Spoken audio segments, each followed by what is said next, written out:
it's finally come to fruition after 5 years of you guys working on your own project. Yeah, it's been a long time, and really glad that it's coming out.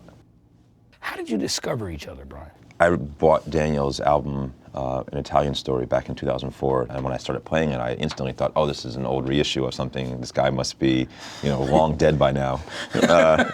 But I looked in it, after I listened to it a couple of times, and I looked at the insert more, and I realized it was current and everything else. I was kind of blown away by it. Well, I couldn't buy, the Grey album. Yeah. But I remember I was really very surprised about mixing of retro elements in a very contemporary way. Then I found out that we had this friend in common, and it made a lot of sense to hook up, I guess.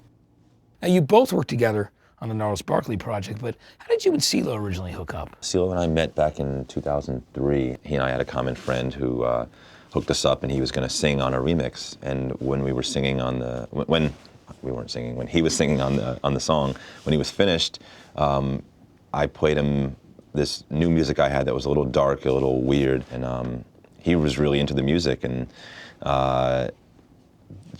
he kind of agreed right away. I want in. I love it. I want in. And we were both doing different things for a little while, but we kept coming back to Gnarls. So that project actually took 4 years before it was out. I've always always kept everything really close to the chest whenever I knew something was coming up with you. And then of all people, Bono went out and said that you were working on with some U2 stuff. Was that how did you feel about that? Well, he said it. I can't really talk about it, but since he said it, I can confirm it. Yeah, it's been going on for a little while, but that's about all I could really say, right. But as far as other things, there's people I've worked with in the past that I really like to work with again as well.